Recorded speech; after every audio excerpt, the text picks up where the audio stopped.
Familia Típica, muy buenos días. Hoy es domingo, hoy es día de platicando y hoy es día de platicar con una mujer excepcional. Es una mujer periodista de origen argentino, pero trotamundos de todo el mundo. Es una influencer muy importante, es una investigadora enormemente profunda. Tiene el título de Key Opinion Leader, o sea, es una persona muy importante en lo que es la opinión, líder de opinión, de crítica, están sentadas y sentados en crítica de género y derechos del hombre. Se considera como la primera pionera antifeminista. Este, Bueno, yo creo que con este antecedente con Valentina Ortiz de Retes es más que suficiente. Darle la bienvenida. Qué honor tenerte aquí. Carlos, qué placer estar acá. Gracias por la invitación, es muy valiosa. Gracias. Has tenido muchas participaciones en los medios, ¿verdad? Que ya eres bastante famosita. Bueno, sí, pues siempre soy bienvenida, ¿no? Siempre está Sí. bueno poder estar en diferentes espacios, poder comunicar lo que creo que es valioso comunicar. Así que nunca es suficiente, diría, pero A ver, sí, dentro de tus locuras, sí. mira que yo he conocido gente rarísima en mi vida. Y no digo por rara, pero en mi vida, excepto tú, eres la primera mujer antifeminista siendo mujer que conozco. Así ¿Qué se es. te dio? En realidad yo fui criada en un entorno y en un contexto familiar donde siempre se asumió el feminismo como un movimiento de búsqueda de la igualdad. Entonces pasé muchos años de mi vida, de mi juventud, dando por hecho que yo era feminista. Sin embargo, cuando me acerqué a mi adolescencia más tardía, con 18, 19 años, quise realmente involucrarme en eso, porque hasta ese momento era, bueno, si el feminismo es igualdad, entonces yo soy feminista. No había nada más que teorizar. Claro, Y sin embargo, cuando empecé a involucrarme más, cuando quise entrar en el hilado fino de qué era lo que tenía que realmente defender dentro de la teoría feminista y todas sus corrientes, ahí es donde empecé a encontrar más lagunas que respuestas. Y tuve algunos puntos de quiebre que me llevaron a esta conceptualización que tengo hoy, donde digo, si soy antifeminista no es porque no crea la igualdad, sino precisamente porque sí creo en ella.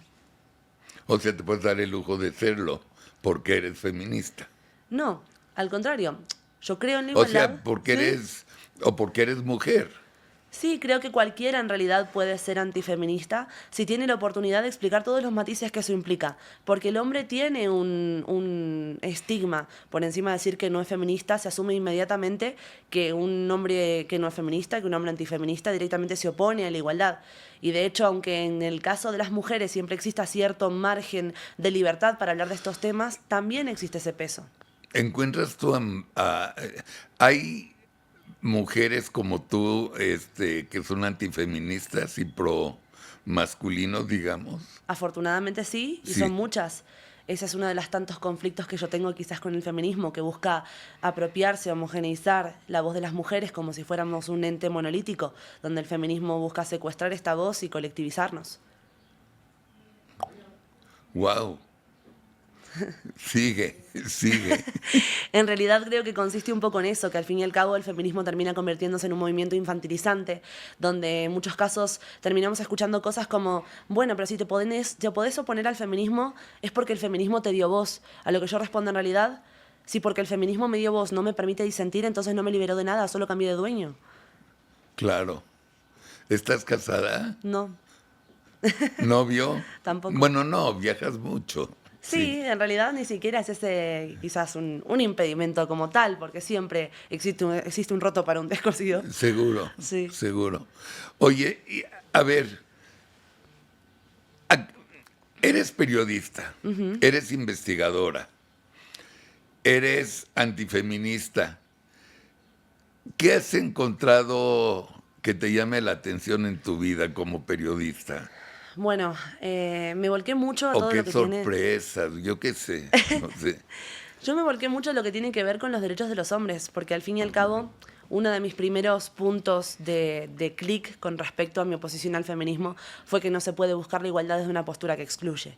Entonces, Claro, al principio empecé pensando que el feminismo estaba afectando a las mujeres en lugar de ayudarlas. Y luego me di ¿Por cuenta qué?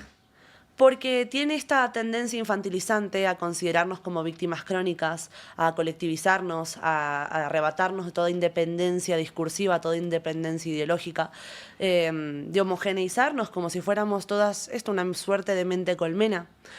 Y luego me di cuenta de que en realidad los principales afectados eran los hombres y también sus hijos.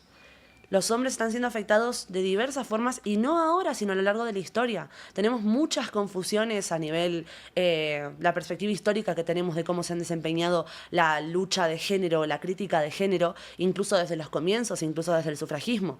Actualmente tenemos problemas que quizás resaltan más a los que me aboco de forma directa por el impacto que tiene en la vida de los hombres, como pueden ser la obstrucción de vínculos, las denuncias falsas que se dan por todo tipo de razones, no únicamente hay un solo causal, sino que se ha terminado convirtiendo de alguna forma en una suerte de modus operandi para perseguir diferentes fines. Aquí en México, digo, no sé nombres ni nada, pero ojeas en internet y donde sea, hay muchas mujeres que aparentemente, por lo que dice el hombre, son muy vengativas. Ajá.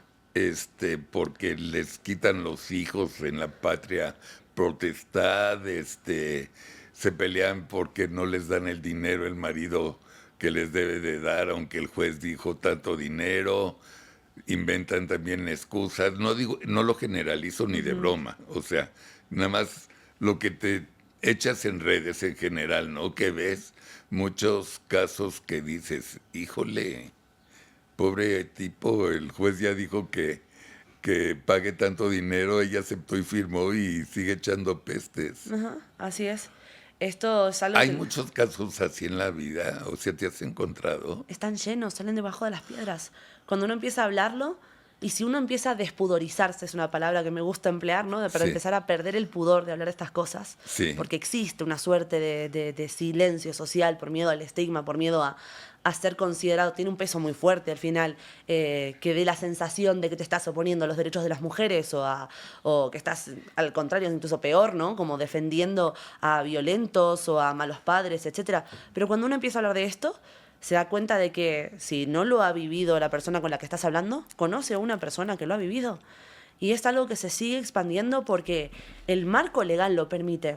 Y no es algo que ocurra localmente en un lugar o en otro. Es algo que en todos los lugares donde yo he trabajado lo veo. Cada país que recorro, cada ciudad que recorro, está llena de asociaciones de hombres que están siendo afectados por este tipo de políticas. Y yo te diría, el comportamiento humano es un patrón en cualquier país que has visitado. Y en cierto punto sí, porque el comportamiento humano tiene sus factores comunes, pero también existen, yo digo, culturas y marcos sociales y marcos legales que pueden atenuar o pueden incentivar ciertas conductas. Y eso es lo que estamos viendo hoy promovido por el feminismo, que en nombre de una suerte de igualdad artificialmente impuesta, lo que terminamos viendo es un montón de legislación que podrá o no tener las mejores intenciones, tampoco es cuestión de entrar en eso, pero que en el plano de la realidad está mal ejecutada y sirve únicamente a fines que pueden ser muy dañinos para los verdaderos objetivos de esta igualdad sustantiva, ¿no? Esta igualdad de derechos y oportunidades. Y entonces podemos ver, obviamente, padres que son perseguidos y se les recortan sus derechos como ciudadano porque se parte de la base de que no están pagando una pensión alimenticia cuando la mayor parte del trabajo, por lo menos en América Latina, trabajan de forma informal, entonces tampoco consta de forma formal lo que pagan estos papás para sostener a sus hijos. Se habla mucho de padres ausentes y no se habla jamás de todos los papás que están luchando todos los días en los juzgados por recuperar el vínculo con sus hijos, que aunque siguen pagando, siguen sin poder verlos, ese vínculo sigue siendo obstaculizado y ese es un daño muy difícil de reparar, sobre todo en chicos chiquitos, donde 1 año, 2, 3, 4 es una vida entera para ellos, donde puede representar la mitad de su vida o más. Lo estamos viendo también en hombres que son denunciados que pierden en el proceso todas sus posibilidades y se están violando sus derechos fundamentales, su derecho al honor, su derecho a la presunción de inocencia, su derecho al buen nombre, donde están perdiendo trabajos, incluso sin ser necesariamente condenados, sin haber sido sometidos a un juicio justo. Hombres que están sometidos a prisión preventiva, donde te reciben tratos denigrantes y tienen que convivir con verdaderos criminales. en Latinoamérica se nos da eso mucho. Sí. Se nos da mucho de sentenciar sea hombre o mujer, sin juicio. Eso yo me he tocado, por ejemplo, el gobierno en México es de López Obrador y de Claudia Sheinbaum, son ejemplo claro de cómo aplican la ley de que el inocente es culpable aquí en México y el culpable es inocente. Hubo un fraude gigantesco en un lugar que se llama Segalmex de 16 mil millones de pesos. Se robaron todo y el director general fue exonerado. Está trabajando en una subsecretaría aquí en el gobierno y nadie sabe dónde quedó el dinero. Y a gente que es inocente ya está en la cárcel porque se pueden ir de viaje, como Rosario Robles, que era una política muy famosa en la época de la oposición, digamos. Y son venganzas del gobierno que dices, bueno, ¿qué está pasando, carajo? O sea, ¿por qué? Y los gringos son iguales, ¿no? O sea, yo me he dado cuenta, la autoridad, cuando tiene el poder, te jode. Yo mismo he dicho, si yo me peleo con el presidente de mi club de golf, pierdo. Ajá. Aunque sea el presidente del puto club de golf, ¿Sí? yo pierdo. O sea, al gobierno no le ganas. Ese es el tema. Al gobierno no le ganás, al relato Opinión pública institucional, tampoco. a la opinión pública no le ganás, a la hegemonía cultural, a la hegemonía social no le ganás, a las cámaras de eco de las redes sociales no les ganás. Y Sí, ya te jodiste. sí, y esto se transforma en efectos reales Claro, en la vida de las personas. Claro. Acá yo decía, siempre pongo el ejemplo, ¿no? De que todo está exacerbado también en América Latina. En España estas cosas ocurren, pero la ley de enjuiciamiento criminal, por ejemplo, solo permite tener detenidas 72 horas a un hombre acusado por un delito de abuso, de violencia de género, y no pueden dictar una prisión preventiva con la facilidad que ocurre en nuestros países latinoamericanos. Acá en México ocurre lo mismo que ocurre en Argentina, donde la prisión preventiva es realmente una situación de riesgo para la vida, para los hombres que son acusados, y aunque debería ser considerado una medida excepcional, realmente se termina utilizando casi como una práctica habitual, una práctica común. Y ahora hay una reforma judicial que ya fue aprobada, Sí. en que adiós los ministros, adiós todos los jueces, van a poner los que quieren poner, y entonces, además de que eres preculpable, ya te jodiste. O sea, el inocente ya se jodió aquí en México, o la inocente. Es increíble. No hay porque derecho de democracia, de defensa justicia. tampoco. No. No hay un derecho a réplica, no hay un derecho del acusado de defenderse de ninguna de las maneras posibles. Acá en México está ocurriendo ahora mismo algo muy grave. De hecho, el otro día estábamos en una manifestación, el día 25 de abril, estuve presente en una manifestación frente al Senado de la República por la ley Alina. No sé si escuchó de qué se trata el proyecto de ley Alina, ya aprobada en el estado de Baja California. Es un proyecto que, a grandes rasgos, ofrece un marco legal para mujeres homicidas que acaben con la vida de hombres siempre y cuando se alegue que ha sido en legítima defensa. Y uno pensaría, bueno, pero es que la legítima defensa ya está contemplada, ya existe un marco para la legítima defensa. Claro. Bueno, esta reforma acaba con el punto de la proporcionalidad, donde la proporcionalidad no va a ser tenida en cuenta siempre que la mujer homicida alegue que se encontraba en riesgo de poder sufrir violencia. Claro, ¿y cómo se demuestra que existió un riesgo de sufrir violencia cuando la otra persona, cuando estos delitos se dan en el ámbito de la intimidad, la otra persona está muerta, no se puede defender? Obviamente una homicida que ha matado a un hombre con total intención de hacerlo, con total libertad, con total premeditación, va a buscar agarrarse a este marco legal. Pero a ver, hija, dime una cosa, pero no todas las mujeres dicen, porque me cae mi exmarido, le voy a dar un balazo al novio. Obviamente. Ni todos los hombres tampoco actúan de esta manera. Claro. Ese es el tema, que cuando hacemos una reforma legal, cuando damos un marco legal para que las personas que sí quieren actuar de esa manera puedan hacerlo impunemente, ahí estamos desprotegiendo a todas las verdaderas víctimas. O sea, si estamos ofreciendo un marco legal para que hombres puedan agredir libremente a mujeres, estamos dándole esa total impunidad a los hombres que las van a agredir y estamos desprotegiendo a las mujeres que están siendo víctimas de ello. Lo mismo ocurre a la inversa. Cuando estamos dando un marco legal que permite a mujeres que puedan asesinar directamente a sus parejas, cuando están dormidas, dadas vueltas, da exactamente igual. A cometer el más terrible de los maltratos y luego les damos una herramienta para que impunemente puedan defenderse y no se tengan que acoger a la proporcionalidad de la legítima defensa, estamos desprotegiendo a esos hombres que están en esa situación. Y el otro día estuvimos en una manifestación precisamente por esto. Estábamos, Alex Flores, el organizador, presentó 256 cartas a todos los senadores para que se abran mesas de trabajo para evaluar los riesgos que tiene una ley como esta. Y ahí estaban todos los afectados que sufrieron otro tipo de maltratos, porque de alguna manera, aunque no sea un maltrato físico, hombres y mujeres sufren malos tratos en el ámbito de la pareja y también por fuera. Te lo voy a leer. Sí. Capítulo 4, punibilidad en caso de exceso. Esto en el Código Penal de Baja California, artículo 79, casos de exceso. Al que incurra en exceso en alguna de las causas de justificación se le impondrá la sanción correspondiente al error de prohibición vencible, pero quedará subsistente la atribución del hecho a título doloso. Siguiente parte. No se considerará exceso en la legítima defensa cuando la mujer sea víctima de violencia física, sexual o feminicida, o en el hecho de que haya estado en peligro de serlo y al momento en que ésta se concretice acredite haber estado en un estado de miedo o terror o se encuentre en un estado de confusión que afecte la capacidad para determinar el límite adecuado de su respuesta o la racionalidad de los medios empleados. Y esto puede sonar muy, muy convincente, muy lógico, y ahora yo me pregunto, ¿no? ¿Qué significa exactamente haya estado en peligro de serlo? No es que lo sea, es que haya estado en peligro de serlo. ¿De qué depende? ¿Depende de su propia percepción? ¿Cómo se demuestra que haya estado en peligro de serlo cuando el otro testigo está muerto? ¿Cómo se acredita? Ahora yo te hago una pregunta. Yo, hombre, estoy contigo, estoy dormido. Y yo te suelto un balazo y le digo al juez que porque me quisiste violar, ¿soy inocente? No. No, porque existe la proporcionalidad. Porque soy Porque hombre. la proporcionalidad en la legítima defensa hasta ahora existe para todos, ¿no? Excepto en Baja California. Sí. Entonces, a cualquier agresión tiene que haber una proporcionalidad en la defensa. Ahora, vamos a ponerlo a la inversa. Imagínate que yo estoy con una pareja en casa. Es una pareja con la que tengo algunos problemas. Y me quedo enojada porque la noche nos fuimos a dormir pensando que él me había sido infiel.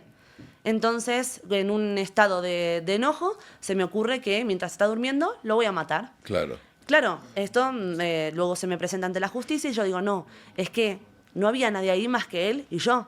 Pero yo estaba en un estado de riesgo, yo estaba en un estado de miedo y pensaba que él me podía hacer algo. Estaba despierto, él estaba despierto y me estaba gritando y me estaba diciendo... Y cerrando el puño. Y me estaba sacando el puño o estaba haciendo así, o justo levantó la mano y yo interpreté que me iba a pegar. Claro. Y me sentí... Y entonces no pude medir hasta qué punto realmente yo estaba en peligro y me sentí en riesgo Pero y lo a ver, maté. ¿Quién lo prueba? Valentina, pero si el hombre da ese mismo argumento, ¿se jodió? No, exacto. De hecho, por eso dice, no se considera el exceso en legítima defensa cuando la mujer sea víctima. Mujer. Específicamente. Está redactado de esa manera. Las cosas se redactan de una forma por algo. Claro. Es una ley específicamente orientada a que sea la mujer la que se pueda acoger a eso. Nada más. Y en realidad, no es que sería mejor si también aplicara a los hombres. Es que la proporcionalidad existe para algo, porque si no estamos abiertamente permitiendo el homicidio, siempre y cuando sepamos poner una excusa lo suficientemente convincente. ¿Proporcionalidad qué significa? Proporcionalidad significa que yo tengo que ser medianamente capaz de medir cuál es la respuesta adecuada a la situación que estoy viviendo. Entonces, de repente, si me van a dar un puñetazo, yo reacciono con un puñetazo. De repente, si un puñetazo, saco una navaja y le clavo una navaja... Violencia genera violencia, claro. Exacto, pero tiene que haber... O sea, por ejemplo, cuando a uno le van a robar en la calle, ¿no? O en cualquier situación violenta, uno puede defenderse. O si te van a pegar, alguien te va a pegar, con lo que te vas a defender es de la misma forma, a puño, hablando mal y pronto. Claro. Si vos, en alguien que te va a pegar o que te va a dar una, como diríamos en Argentina, una cachetada a mano abierta, si de repente sacas una navaja y se la clavas 16 veces, no hay proporcionalidad. A eso es lo que estamos hablando con proporcionalidad. Esa proporcionalidad desaparece. Es un peligro. Y ahí estamos hablando de lo más evidente, lo que escandalizaría a cualquier persona que se sentara y viera las implicaciones que puede llegar a tener esto. Pero es que en realidad los maltratos que se dan actualmente hacia los hombres son de todo tipo. Obviamente estamos hablando de lo típico, ¿no? Que tenemos que escuchar: el maltrato psicológico, el maltrato verbal, maltrato físico también, aunque obviamente es menos letal en el caso de las mujeres hacia los hombres que los hombres hacia las mujeres por una cuestión de fisicalidad, ¿no? Pero las herramientas legales que existen, que están puestas sobre la mesa, son una forma, una herramienta para continuar con ese maltrato, para perpetuar ese maltrato. Entonces, de repente, si yo tengo una pareja y en esa pareja termina en malos términos o nos separamos en malos términos porque creo que me fue infiel, porque de repente no hacía las labores de la casa que yo quería que hiciera, o porque no me hacía tantos regalos ni tantos detalles como antes, entonces tranquilamente la ley me autoriza, la ley me facilita, más bien vamos a usar esa palabra, a interponer una denuncia contra esta persona. Y como son delitos que ocurren en la intimidad, generalmente los delitos de la intimidad se juzgan de una forma diferente a cómo se juzgan otro tipo de delitos, porque se entiende que generalmente no hay testigos. Siempre va a haber una luz más favorable hacia la denunciante mujer que a la inversa. Los hombres que son denunciados falsamente, siempre va a pesar sobre ellos ese halo de duda. Da igual si lo han cometido o no, da igual que no se pruebe, da igual que no se haya juzgado o que se haya juzgado y que los hayan absuelto. De hecho, a este tipo de acusaciones se les llama la bala de plata. Como los seres mitológicos, que lo único que puede acabar con ellos es una bala de plata, este tipo de acusaciones, que son terribles, aberrantes y con un gran impacto emocional, acaban con los hombres sin necesidad de que haya ningún tipo de evidencia sobre la mesa. Y el mundo está lleno. Y esto es algo que quizás uno no lo percibe hasta que lo tiene enfrente. Y sin embargo, cuando levantás, decíamos, ¿no? Levantás una piedra y aparece una. Acá en México, por ejemplo, tienen un caso súper conocido que, bueno, no sé qué pensarás vos. Además de México, también te voy a pedir otros casos que nos des nada más. Pero para proteger a las inocentes o los inocentes, no digas nombres, porque yo no soy un canal de nota roja ni nada por el estilo, pero se pueden dar hablar nombres, de las circunstancias. Sí, hija. En Argentina tenemos un caso muy conocido, por ejemplo, de un actor que es mitad argentino, mitad también de Brasil. Él es creo que nació en Brasil, pero se mudó a Argentina bastante chico. Un actor muy reconocido, súper respetado, con una extensísima carrera, que en un momento dado, después de tantos años de carrera excelsa, de hecho, en lo personal te cuento hasta que mi mamá lo conoció en un momento dado trabajando y siempre tuvo las mejores palabras para con él, fue acusado por otra actriz con la que había tenido habían coincidido en una producción, y esta actriz lo acusa en un video ultra producido, en un video rodado profesionalmente, con acusaciones terribles, súper impactantes. A posteriori una rueda de prensa, comienza una especie de cacería mediática contra esta persona. ¿Pero qué decía el video, más o menos? El video decía que cuando habían ocurrido la grabación de esa serie, en una de las giras que hicieron por esa serie, en un hotel él había abusado de ella. Esa era la acusación, una acusación de abuso. A lo largo de todo el proceso, sin que siquiera este hombre hubiera llegado a instancia de juicio, se lo persiguió de todas las maneras posibles. Y era culpable. Esa es la interesante. Finalmente, él se fue a Brasil. Estaba tan perseguido, no podía salir a la calle tranquilo, no podía ir a comprarse un café, no podía hacer absolutamente nada. Sin que le digan hijo de puta, claro. Como poco, como poco. Claro. Porque hijo de puta te puede decir una persona a la que le caes bastante mal y se tiene el atrevimiento de hacerlo. Pero si te cruzas con una persona que no mide sus acciones o que está un poco loca, directamente te puede agredir. Claro. Se fue a México, a Brasil. Entonces en Brasil no tienen extradición con Argentina. Lo juzgaron en Brasil directamente. En la primera instancia de juicio lo absuelven. Yo me leí todo el expediente y me leí la sentencia. ¿Por qué lo absuelven? Básicamente porque no queda aprobada, no quedan acreditados los hechos. No hay material probatorio para respaldar la acusación. Bueno, se apela. Esta chica estaba parapetada por Amnistía Internacional. Apelan a la sentencia, lo condenan. Hacen una rueda de prensa. En Brasil. En Brasil. Hacen una rueda de prensa. Primero inocente y luego condenado. Ajá. Claro, en la rueda de prensa un solo medio se atreve a preguntar, ¿y en base a qué surge la condena ahora? Porque antes lo absolvieron y ahora lo condenaron. ¿Surgió alguna prueba nueva? ¿Algún testigo clave? ¿Algo que diera vuelta a la causa? Claro. No. Fue una reinterpretación de los hechos basada con exactamente el mismo material probatorio, basado en perspectiva de género, según la Convención de Belém do Pará y CEDAW. Uno diría, ahí te dice, ¿no? Es que CEDAW y Convención de Belém do Pará nos obligan a actuar de esta manera. Obviamente yo me leí CEDAW y Belém do Pará porque son los comodines que se utilizan en este tipo de causas. Sí. Prácticamente te podría citar partes de memoria de tantas veces que me he encontrado con esto. No hay ningún lugar de las convenciones de CEDAW y de Belém do Pará donde te digan que en estas causas está obligado a reinterpretar la evidencia probatoria, totalmente ausente, inexistente, nula, para darle un peso y una condena que no se puede sostener. En ningún momento dice algo así. Estos son simplemente una declaración de intenciones, una forma en la que dicen como, bueno, la mujer tiene derecho a un juicio justo, la mujer tiene derecho a una vida libre de violencia, lo cual Pero estamos de ¿fue acuerdo. justo el primer juicio o no? En el primer juicio se lo absolvió precisamente porque no habían evidencias. Cuando se apeló, dijeron, bueno, pero es que aunque no hayan evidencias, según estas convenciones, tienen que juzgarlo con perspectiva de género, entonces deberían condenarlo.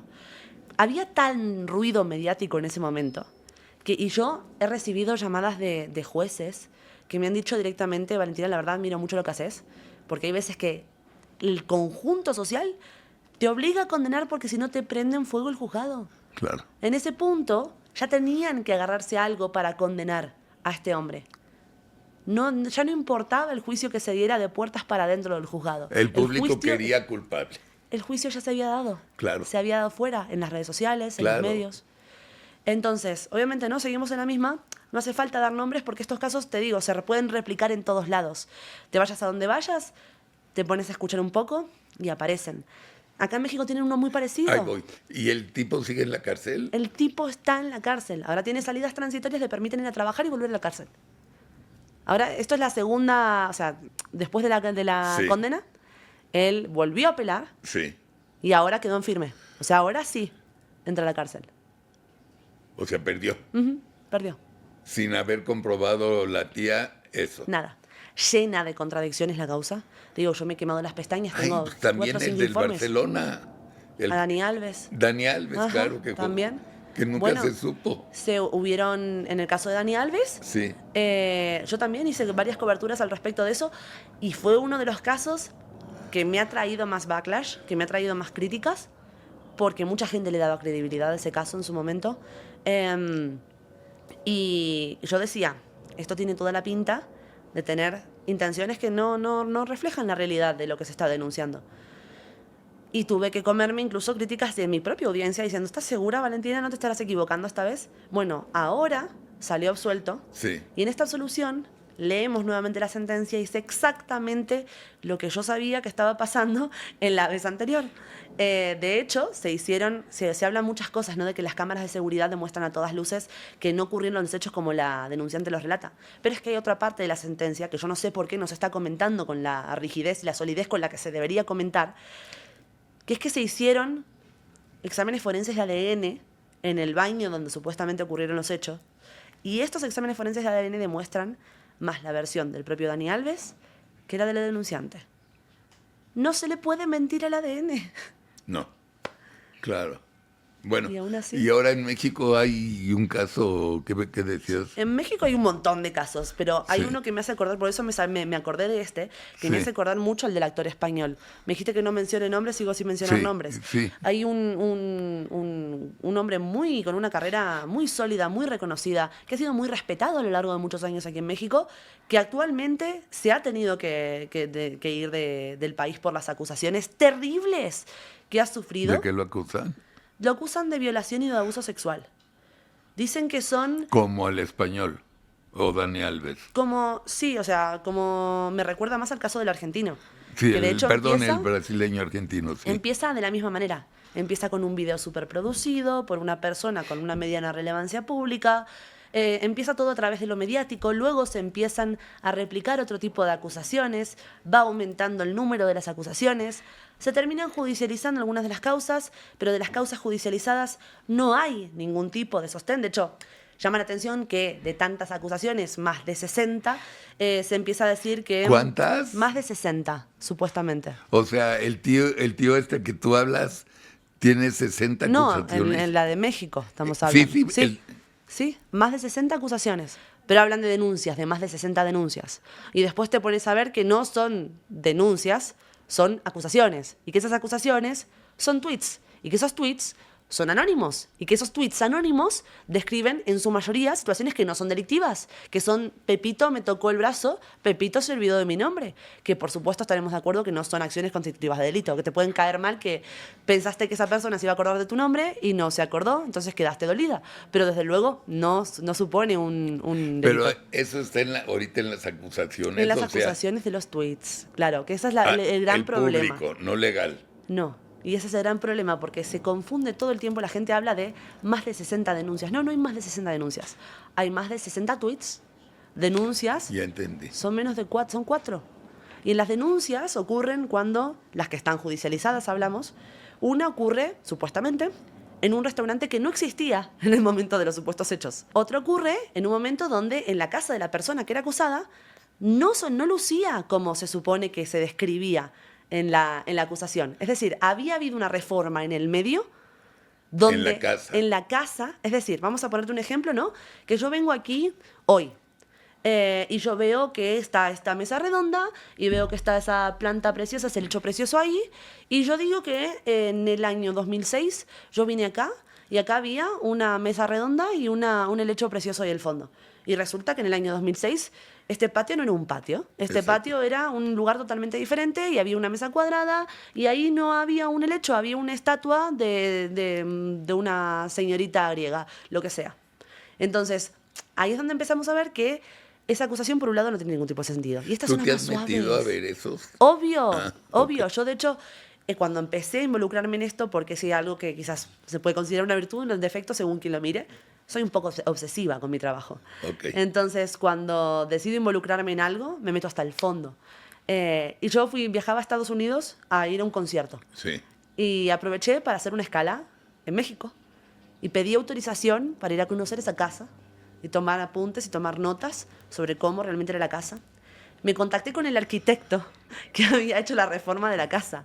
Le pedí al arquitecto que me diera un testimonio, que me explicara y me mostrara el esquema de cómo fue la reforma. Me mostró los papeles de cómo, o sea, vi los papeles mismos de cómo era la casa antes y qué reforma se hizo. Y ahí me cuadró que esta descripción de la casa partía de la información pública que ya había ido saliendo hasta ese entonces. Se basaba en testimonios más recientes de otro tipo de cosas que no tenían que ver con ningún tipo de delito y los usaron para darle mayor credibilidad a situaciones totalmente normales, que a lo mejor esa persona estuvo en esa casa, o sea, se encontró con esa persona pero nunca fue a la casa, pero teniendo esa información de cómo era la casa a posteriori de la reforma, utilizó esa información para darle algún tipo de sostén a su acusación. Y estas son las más suaves. Después otras acusaciones ocurren... Entonces, una en el restaurante que no existía. En el restaurante que no existía. ¿Otra? Otra en la casa que no era. Digo, la casa era, pero no era la decoración que ella decía. No era ni siquiera una cuestión de, detalles estructurales de la casa no coincidían. Y esto no es una cuestión de verlo, sencillamente, directamente me puse en contacto con la fuente de esas reformas. Otra, cuando el acusado estaba afuera del país. Y esto no lo constata únicamente unos pasajes de avión, unos billetes de avión. Obviamente habían billetes de avión, obviamente habían reservas de hotel, obviamente habían documentos de médicos que fueran motivo del viaje, pero especialmente, habían también sellos de pasaporte, pero especialmente había un documento de fiscalía donde se desglosan todos los viajes realizados durante años de esta persona y consta la salida del país y la vuelta a entrar del país. O sea, el tercero es, el día tal es cuando me quiso violar. Algo así. El día tal. Y el día tal no antes, estaba en México. O sea, decirte yo, alguien ahora en Argentina me quiere acusar a mí y me dice, tal día, Valentina en Argentina me hizo tal cosa. No bueno, pero resulta que Valentina había viajado a México antes y volvió después. Claro. Es físicamente imposible que hubiera cometido ese delito. Eso es lo que pasó. Otra estaba en un programa de televisión en vivo con otra gente que estaba participando con él. O sea, la cuarta dijo, fue tal día, en tal lugar, A tal hora. y él estaba grabando. Sí. Y no hay un error por un par de minutos, porque No. encima tuvo 2 programas en vivo, uno seguido del otro. O sea, son varias horas de estar totalmente no disponible para que eso haya ocurrido. Entonces, y así se van sumando. Después vemos que Esos son los 4 famosos los 4 famosos judicializados. Exacto. judicializados. Sí. Después hay un caso que es el que te digo, que aparece en un video con mucha producción, con una componente emocional muy grande. Y en este componente emocional tan grande se describen cosas que son sencillamente mentiras. Se hablan de investigaciones internas de ciertos grupos empresariales, etcétera, que los propios grupos empresariales han desmentido abiertamente. Se denotan contradicciones continuas dentro del propio discurso. Es decir, si uno ve las acusaciones que se dieron en ese primer video acusatorio frente las palabras de esta misma persona en diversas entrevistas a posteriori, no coinciden. Es decir, la misma persona describiendo supuestamente el mismo hecho está diciendo cosas O diferentes. sea, ya vas en 5. No Esa no está judicializada. Ese no. No está judicializada. Fue la que más relevancia mediática tuvo y no llegó a ser judicializada. Imagínate que si Por para que falta de pruebas. Imagínate que para que las otras, donde estaba fuera del país, donde estaba en un programa en vivo, donde estaba en un restaurante que no existe, sean las que están judicializadas, la poca sustancia que podía tener esta.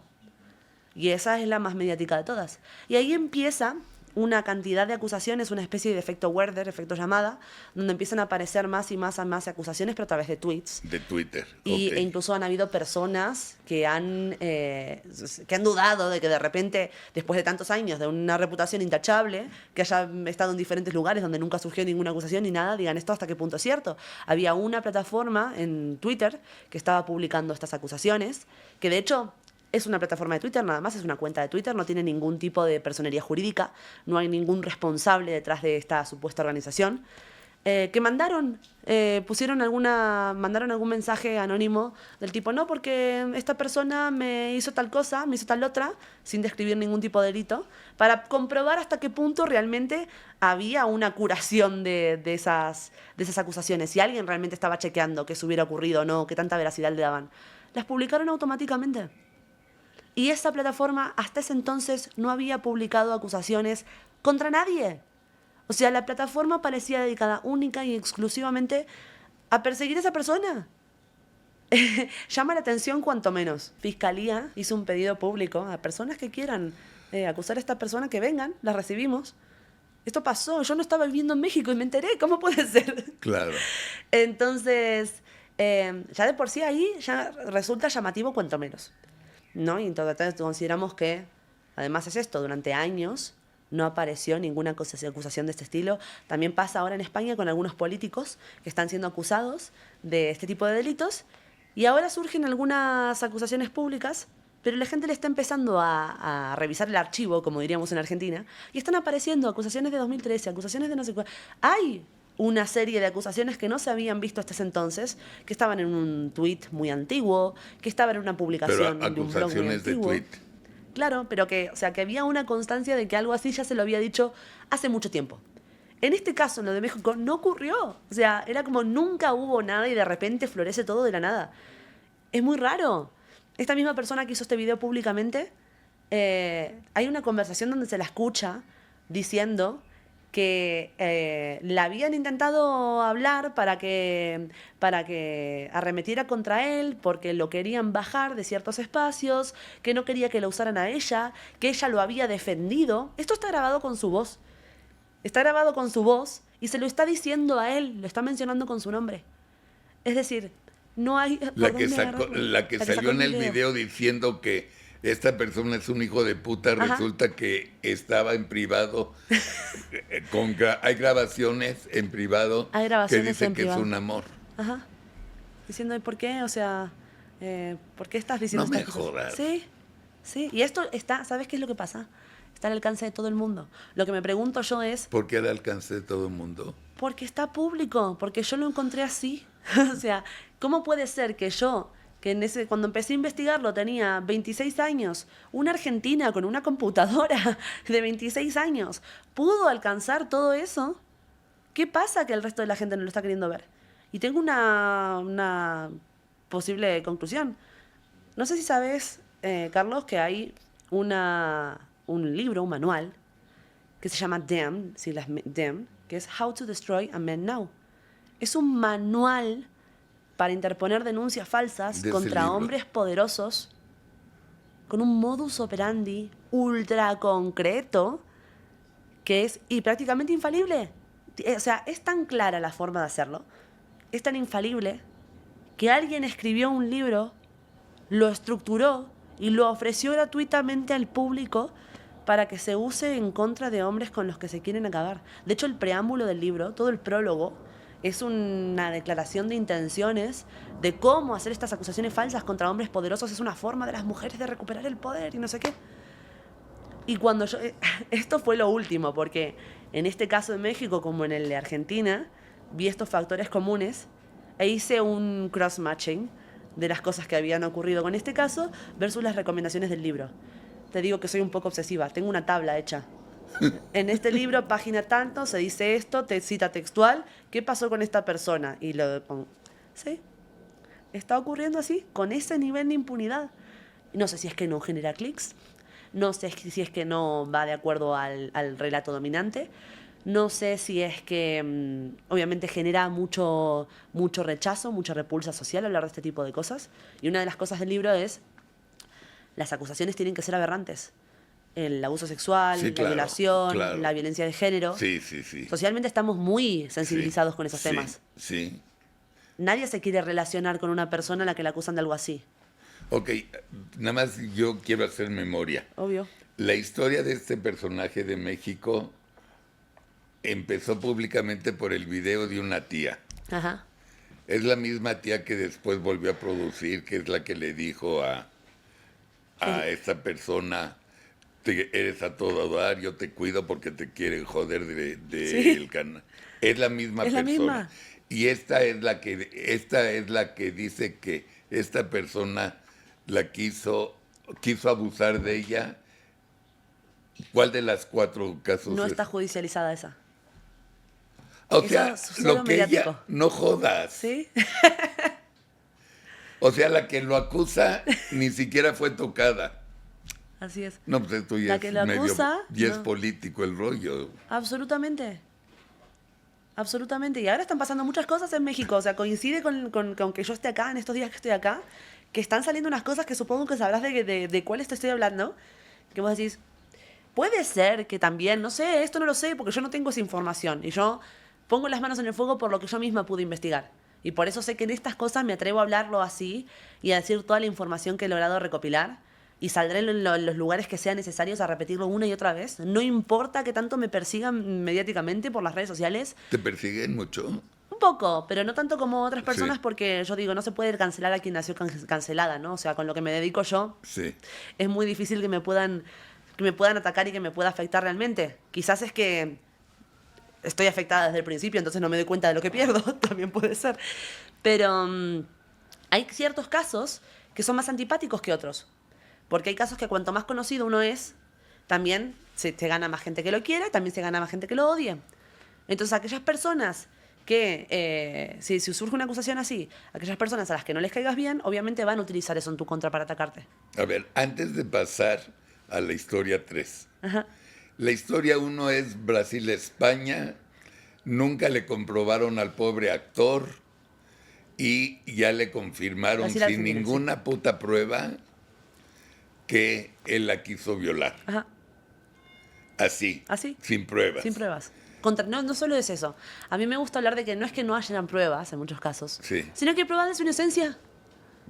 O sea, no estamos hablando de, bueno, ante falta de pruebas, indubio pro reo, ante la duda en favor del acusado. No, Sí. estamos hablando de que hay pruebas que gráficamente y explícitamente demuestran la falsedad del testimonio de la denunciante. Además. ¿Y la opinión pública hoy cómo está En con Argentina este personaje? tenemos ahora, gracias a Dios, creo que está un poco más repartido y si bien hay mucha gente que todavía lo condena y lo persigue, especialmente por parte del movimiento feminista y todas personas que quizás dentro de su buena intención siguen pensando que todo esto ha sido cierto, o que quizás no le podemos presumir a todo el mundo la capacidad, el interés o el tiempo o el conocimiento de cómo encontrar una sentencia o un expediente y leerlo. Porque la gente tiene su vida, tiene su Claro, trabajo, sus hijos. claro. Entonces no están en eso. Esto es porque es mi trabajo. Claro. Y si los medios de comunicación no ponen de su parte tampoco en cubrir con la verdad en la mano, tampoco colabora. Pero sí que es verdad que hay mucha gente que a lo largo de todos estos años ha ido viendo las inconsistencias, las Pero el contradicciones. pobre actor español brasileño sigue jodido en la cárcel. Argentino, brasileño, sí. Argentino brasileño. Ahora perdón, sí. está entrando porque la sentencia quedó en firme. ¿Y No qué le quedan tiempo le instancias de dieron? apelación. ¿Y qué tiempo le dieron al pobre? Creo, si no mal recuerdo, no sé si una cosa de 4 años. Bueno, supongo que si tenés audiencia de Argentina, algunas personas pueden llegar a reconocer este caso, pueden llegar a corregir si no son los años correctos. Pero sí que creo que se le ha dado una condena que es como chiquita en comparación a lo que podría haber sido. Y ahí es donde vemos esta intención Pero de tenemos que condenarlo por algo. Claro, Sí. claro. Ok. Ese es Argentina, Brasil. Ajá. México. Una tía arma un escándalo en un video, dice que lo trató de violar y a raíz de ese video salen otros 4 casos de intento de violación o abuso, en la cual ninguno de los 4 casos tiene una puta prueba para declararlo culpable. No hay una. No hay una. No sé, como decíamos, ¿no? Son físicamente imposibles. Ok. Y el colmo es que la tía esta que lo denuncia en el primer video, saca otro segundo video siguiéndolo denunciando. ¿Voy bien? Saca un montón de entrevistas, le empiezan a entrevistar por todos sí, lados. Sí. Es que entrevistan en un montón de medios de comunicación. Y cada En que vez lo trató de violar. Claro, que hace este video producido que sube en sus redes sociales, en YouTube, en Instagram. A partir de esta acusación se empieza a viralizar y empiezan a hacerle una gira mediática, vamos a decirla de Claro, alguna manera, por claro. diferentes medios, donde está muy interesante. Ojalá pudiéramos tener varios pares de ojos y varios pares de oídos para escucharlas y verlas todas al mismo tiempo y empezar a hacer este cross-matching, donde vemos que no coincide lo que declaran una frente a la otra. Más, sobre todo, que directamente miente. Lo que materialmente se podría comprobar. No, porque se inició una investigación interna en tal grupo empresarial. El grupo empresarial dijo, no, al contrario, vamos a sacar un comunicado que diga, nunca iniciamos una investigación interna con esta tipa porque ni siquiera trabajaba para nosotros. Una de las pruebas más grandes que podrían... Encima dijo que dentro de ese juicio interno del grupo empresarial, lo ganó. Dice que lo ganó, que el grupo empresarial le dio la razón. El grupo empresarial dijo, no tenemos nada que ver con esta señorita, lo siento. Ok. Y capítulo 3. Dani, estábamos hablando de Dani Alves, ¿no? Dani Alves, claro. Ajá. Claro. El caso de Dani Alves, donde terminó absuelto, gracias a Dios, que la justicia actuó como debía actuar.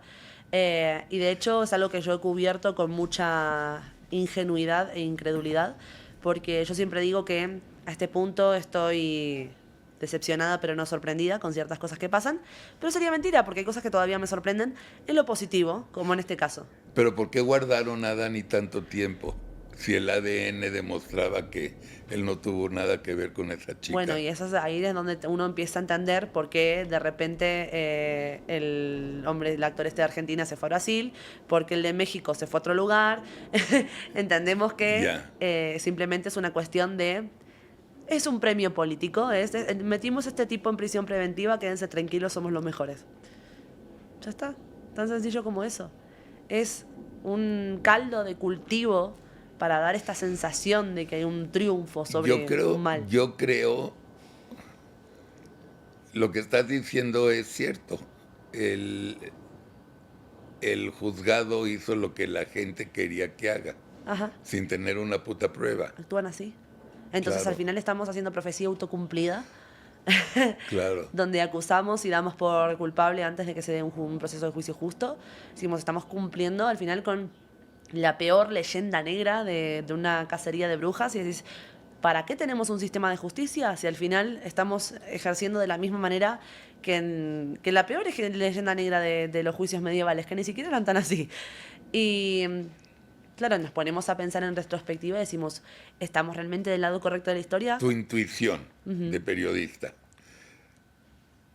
Es una venganza política el de México. Sí, tiene toda la pinta. ¿Es una venganza política de un hombre o de esta persona que salió en el video y porque a lo mejor no le dio chamba, no le dio trabajo? No, yo creo que esas personas a las que no les dio trabajo esta persona, obviamente les pudo haber venido bien de forma circunstancial y de forma individual, pero que claramente no tiene nada que ver el origen ahí. El origen claramente tiene que ser mucho, mucho más arriba, mucho mayor. Que tiene que ser de un hombre, de un grupo que se veía beneficiado de alguna manera de afectarlo a él directamente o como daño colateral. Y poderoso, ¿no? Claro, por supuesto. Porque esta persona no era, o sea, estamos hablando, ojo, que esto no quita que personas de a pie del día a día, anónimos, sufren acusaciones falsas también, cada uno con su pequeña circunstancia. Por una exmujer, por un trabajo, por alguien que lo quiere reemplazar, por supuesto. Pero cuando estos casos ocurren en personas con tal nivel de relevancia pública, con tal magnitud, con tanta trayectoria, con tanto nivel supuesto de poder, lo que está atrás tiene que estar mucho más por encima. De hecho, siempre escuchamos, ¿no? O sea, no sé si te habrá pasado, Carlos, de escuchar, no, porque los poderosos son impunes, porque un poderoso no, si hace algo mal no se lo persigue. En estos casos, ¿qué está pasando? O sea, si una persona que se la considera poderosa, que está siendo injustamente acusada de delitos que no cometió porque la realidad se impone y la realidad se demuestra como tal, ¿le está pasando lo que le está pasando? ¿Qué es lo que hay más arriba? Claro. ¿Y cuánto tiempo te quedas en México? Me voy mañana. ¿A dónde? ¿A Argentina? Sí, de vuelta.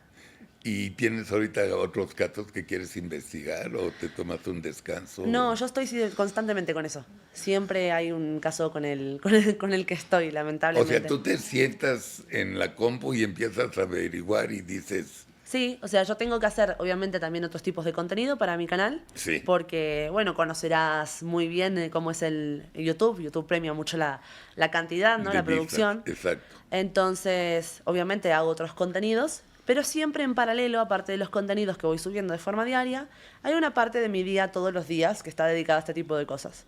Y ahora estoy, por ejemplo, investigando el caso de un abogado argentino que está en una situación muy similar, que está también llena de contradicciones, de puntos grises, de cosas que no tienen absolutamente ningún tipo de sentido y que se lo ha condenado de forma totalmente injusta. Ahora están en proceso de casación, o sea, una apelación a la condena. Y espero pronto poder subir un informe sobre ese caso también. Te mantienes ocupada. Sí, no queda otra. Me gustó mucho la entrevista. Muchas gracias, Me Carlos. gustó mucho la plática porque, como te dije, eres la primera persona que conozco y si hay mucha injusticia. Sí. Si hay mucha injusticia. Así es. Si alguien se quiere vengar de uno, lo jode fácil. Así es. Con Depende que de te la acusen, voluntad. me quiso violar y adiós.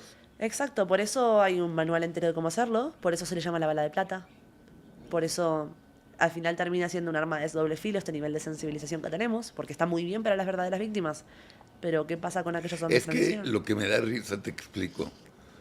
Si alguien le dice a una persona masculina, si alguien lo acusa, una mujer lo acusa, por abuso, se la creen. Sí, Y si un hombre va y dice, esta tía se quiso abusar de mí, le van a decir, no seas idiota, ¿por qué no te la tiraste? sí. Y bueno, también Y eres inocente. tenemos una cuestión también muy cultural con eso, ¿no? Sí. Es decir, son de esas cosas donde el feminismo quiere hacer cosas bien, no lo sé si es la intención o no, el resultado es aterradoramente pésimo, porque a las mujeres se nos educa en saber reconocer ese tipo de situaciones, se nos educa también en lo que yo llamo la cultura de la queja. A las mujeres desde chiquititas se nos enseña que no podemos tolerar ningún tipo de maltrato, ni de trato denigrante, ni de una mala palabra, de que somos dignas y somos válidas y Señoritas. por lo que somos y no por lo que somos capaces de Claro, aportar o es proveer. cierto. A diferencia de los hombres, que son dignos, válidos y decentes en función de lo que son capaces de proveerle a la sociedad. ahí ya tendríamos para una charla mucho más larga sobre derechos de los hombres y el rol del hombre en la sociedad, donde el hombre, por ejemplo, aprende a amar a su familia estando lejos de su familia. El hombre tiene que demostrar su valía, demostrar que merece ser amado en función de lo que es capaz de proveer, de lo que es capaz de acumular, de lo que es capaz de darle a otros. No solo a nivel económico, sino también históricamente ofreciéndose como un sacrificio en conflictos bélicos. A cuanto más grande es tu disposición a morir, más grande es la medalla. Eso también es parte de lo mismo. Claro, claro. Y en el caso de los abusos, ocurre un poco lo mismo. Las mujeres estamos preparadas para reconocer ese tipo de situaciones. En los hombres no. Entonces, si vos le preguntas a un hombre si alguna vez sufrió un abuso sexual, probablemente te va a decir que no. Ahora, si le preguntas cuál fue su primer encuentro sexual o el más incómodo que tuvo, a lo mejor te dice, no, porque a los 9 años una amiga de mi mamá me obligó a tocar. Me llegó, claro. No son ni siquiera conscientes y les está pasando a ellos también. Valentina Ortiz, es un placer tenerte acá. Lo mismo digo, Carlos. Y cuando regreses y me avisas, por favor, para traerte para hablar de este tema que traes también, que está bien interesante. Será un placer siempre. Y Familia Atípica, bueno, disfruten el resto del domingo. Vean la programación de Atípica. Nos vemos mañana lunes a las 9 de la mañana en ¿Por qué? El programa de política para no políticos con mi querido Pedro Ferriz de Con, Pepe Rubinstein, Sarita Dulcel, Luis Berman y su servilleta. Gracias, me encantó el programa, Valentina. Muchas gracias, a mí también, Carlos.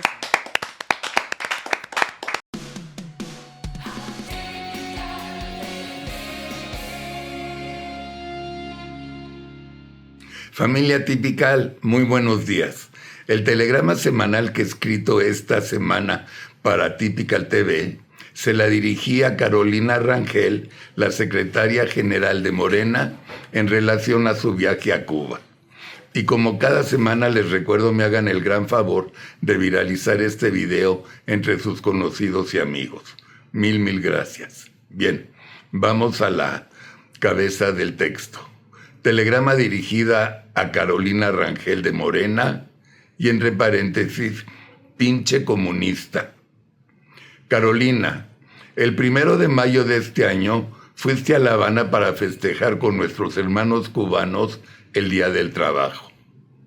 Aprovechaste este viaje para firmar en presencia del dictador de Cuba, Díaz-Canel, un acuerdo de colaboración con el presidente del Partido Comunista de Cuba, lo que verdaderamente fue un insulto para todos nosotros los mexicanos, fue las pendejadas que expresaste, que a continuación voy a leer. La cooperación, aprendizaje e intercambio es fundamental. Intercambio de no sé qué. Cuba es un ejemplo vivo de que otro mundo es posible. Y terminas diciendo, qué maravilloso ver esta gran movilización que refleja lucha, fortaleza y amor por la revolución. ¡Que viva Cuba! Cuando bien sabes que la triste realidad de ese país es otra. Y te tengo 2 preguntas. Después del robo electoral de las cámaras y después de la cerdada que le hicieron a la reforma judicial, ¿tienes alguna duda del rumbo a donde nos quiere llevar tu narcopartido Morena? Y después del proyecto de ley para censurar a los medios, ¿todavía tienes duda para saber hacia dónde nos quieren llevar? Porque yo no tengo ninguna duda de que ustedes nos quieren llevar a formar parte del bloque comunista en el mundo. Bueno, Carolina, te tengo una pésima noticia. Con ese 70% del otro pueblo que Claudia no fuma, creemos firmemente en una sola cosa, que más temprano que tarde van a dejar de gobernar. Se los prometo yo. Familia Atípica, este es el telegrama semanal de esta semana. Sigan disfrutando de la programación de Atípica TV y nos vemos el próximo jueves, Dios mediante. Muy buenos días.